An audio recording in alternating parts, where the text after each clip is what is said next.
Hey everybody, Aaron Count with Sage Dynamics. In this video we're going to talk about momentary versus constant on for weapon mounted lights on handguns. This is a topic I've touched on in videos before, but I've never done a video specifically on the either or. And it is an either or situation, and we'll get into why that's contextually important. But what we're basically talking about is, should I use the momentary activation of a weapon light when I'm shooting my handgun if I'm using a WML? Or should I go constant on, use my traditional daytime, if you will, two-handed shooting grip, and then turn the light off when it's no longer needed, or if the light is somehow going to give away my position, backsplash, or one of those contextual situational things? And the answer to the question is kind of it depends, but we definitely have to educate ourselves a little bit on the pros and cons of both techniques. Now, before we get into the either or of the techniques and the pros and cons for both, let's look at the worldview of it, the history, the lineage, and kind of the philosophy behind the techniques in general. What we're talking about is using a weapon-mounted light on a handgun. So this is just about WMLs. We're not talking about handheld lights in this video. And we're talking about using it for positive identification of a target in an environment where there isn't enough light to otherwise gain that positive identification. Now, of course, there's all those arguments about, oh, they're going to shoot at the light and something like that. If you physically cannot identify your target, then it's a moral and legal obligation for you to do so before you start shooting bullets at things. So that's what we're talking about, using the weapon-mounted light, either in a judgment shooting or a spontaneous self-defense situation. Occupational doesn't matter, cop, citizen, military, whatever. White light for PID, because PID is legally and morally required. Weapon-mounted lights are not new, contrary to popular belief. They've actually been around for a very, very, very long time. There's some somewhat comical, in hindsight, steampunkish things that have appeared recently. You see in museums going back to the 1700s and maybe a little bit before that. The first patents were late 1800s, early 1900s. NYPD had weapon-mounted flashlights on their shotguns in the 1930s. And they kind of got away from them, came back because, of course, technology. And, of course, there's the cult police positive that you see pop up in curio and history of gun things every now and then. So the concept is not new, but the training has evolved. There's a big dichotomy between military white light and law enforcement white light, and both of those things kind of created a melting pot of techniques that may or may not have been properly explained and then kind of put out to the world, and a lot of people have adopted them. And that's where we get into this debate where we should be momentary only or constant off. What I say about momentary only is when I'm aiming the weapon, I'm using the momentary only activation source for that weapon light. Be it the Surefire, the U-boat, you press directly in on your back paddle. It doesn't have a momentary rocker. Or on the Streamlight, depending on if you're left or right-handed, you hold it up or you hold it down, and it's got spring tension, so if you release it, the paddle pops back to neutral and the light goes off. That's momentary only. Constant on is you put it on its constant on position. On the Streamlight, it'd be the opposite of your momentary only position, and on the Surefire, it's either up or down. And that gives us constant on. What does constant on give us? It gives us our traditional two-handed shooting grip.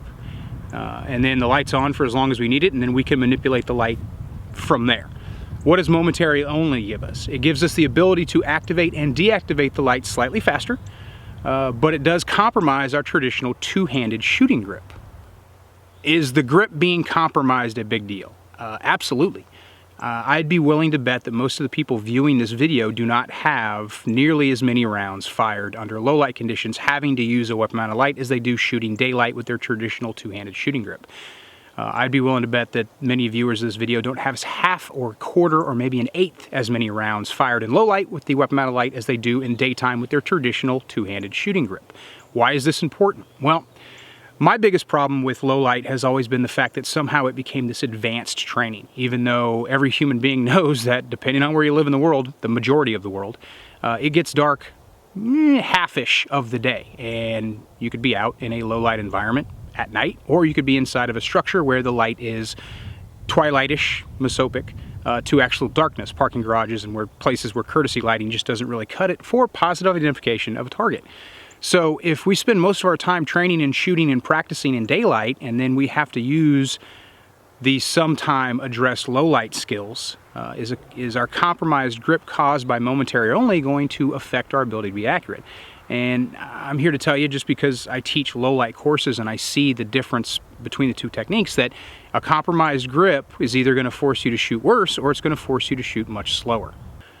Chances are, if you don't have a lot of practice using the momentary only grip, either the thumb forward or the rocker up or the rocker down, but depending on if you're left or right-handed, not only are you going to shoot slower, you're also going to shoot worse, which is kind of what I just said, but it can be both. You may have to shoot slower in order to get hits. Why does that matter? Well, the closer my threat is to me, the faster I need to stop them, relatively speaking, and the best way to do that is to put as many bullets into critical regions of the body as quickly as possible, which is where cadence comes from. We want to be able to shoot quickly if our target allows us, our threat allows us to get consistent hits. We should continue to get consistent hits until we incapacitate them. If I go constant on, I do give up, depending on the light and depending on your technique, you may give up a little bit of your first round out because there is a hand manipulation that has to take place in order to rock that light on, and then establish your proper two-handed shooting grip, fire the rounds you're going to fire, get your PID, and then deactivate the light if that's necessary. Of course, a hybrid technique is to fire your first or second round using momentary only and then go to constant on. That's something I've seen as well, and it works well for people who practice it. My personal opinion is constant on is going to serve you much better than momentary only, just because there is that lack of the ability to deliver fast and accurate hits, especially if you don't have the ability or you just don't put in the time, if you do have the ability, to shoot a lot under low light conditions. Of course, there's a lot of anecdotal and contextual arguments that can be raised for or against. I can change the facts of any situation and change which technique is going to be advantageous. And I'm sure someone in the comments section is going to give me a what if, where one technique would be better than the other. And that's absolutely true, which is why it's important to know how to do both of them, which is kind of where I was going with the video. So hopefully that person is now going back and like, oh, okay, I get what you're saying. My preferential technique is constant on. I'm not worried about the light giving away my position, because I use a dominant amount of light and I use the light properly and I'm employing proper light techniques. So yes, the bad guy is going to be aware of my position based on the light. Check this out though. Chances are, if you draw your gun to get PID in a threat, he was aware of you in some way anyway, especially if it was a self-defense situation, especially if it was reacting to a profit crime where the guy's like the cliche of, hey, give me your wallet, give me your car keys, and you decide my life is worth, I'm going to go ahead and take the risk on this guy based on the context of the situation. Maybe it's a personal crime, maybe the guy just doesn't like you, whatever. The environments in which you're probably going to defend yourself in low light are going to have enough ambient light for your threat likely to see you. Otherwise, how did the situation take place to begin with? So hiding behind darkness, because darkness is always good concealment, may be advantageous. However, a lot of environments don't provide the degree of concealment that people think they do. So the weapon light is actually going to be an advantage. If the environment is actually so dark that you have no color vision and without the light you cannot see your threat, if you turn the light off, he can't see you, which is definitely true. But then you can't see him. And of course, again, somebody can give me a what if or describe a specific situation where that may not be true, and I'll definitely be willing to admit the fact that there are what ifs where that may not be true. However, that's one of the things, what ifing is a good thing, but trying to create a situation in order to be right and you only be right in that situation is not a really good way to think about the techniques that we're going to use for self-defense. Now, if you're transitioning from a handheld to a weapon-mounted light, I've talked about this in videos before. Anytime I'm in an environment where light may be needed, I've always got my handheld in my hand. So my first or second round may be fired using my handheld light. At that point, I can roll and transition to constant on my weapon-mounted light, do the work that needs to be done. And then I still retain, well, I use a theorem switchback, so I still retain my handheld light. If we're talking specific about handheld, we're not really going to get into that in this video. That's kind of a separate topic, but the concepts does apply. Momentary versus constant on applies to the handheld light as well, and that's something I'll cover probably in a future video. Just as a demonstration, to kind of give you guys just kind of a look at what I'm talking about, I'm going to be using a Surefire X300 because that's what I have with me at the range today. That's what's on all my carry and duty guns currently. I still have streamlights, but the U-boat's putting out consistently high lumens and it's got good candela, and I like the operations of the light. I do prefer the streamlight switching a little bit better because it's a little more advantageous, but overall I still prefer the U-boat because it does have a significant advantage when it comes to durability and mounting options. So just as an example, I got a steel plate out there. I'm going to use both techniques. The goal here is going to be, first technique I'm going to use is going to be that momentary only, which means I'm going to be pressing in on the momentary only activation for every round that's fired. The goal here is to hit the plate as close to the center of the plate as possible on every single round, and I'm not going to pull that trigger until I've got the sight picture that I want. I'm going to see if my compromised grip is going to affect my cadence in any way. And of course, this is a completely anecdotal example, but to give you an idea of what I'm talking about. Now, for the purpose of this, I'll be using an Agency Arms M&P Surefire X300.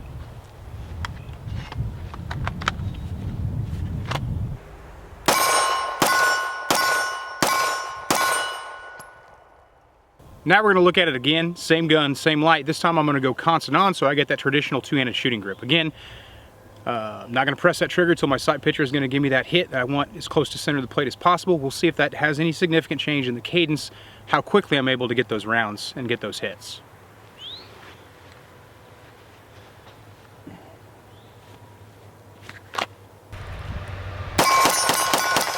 Of course, that's a daylight example where I'm actually exercising the technique, but I'm not having to rely on the light for data. So here's an example on paper, same concept, momentary only versus constant on under actual low light conditions.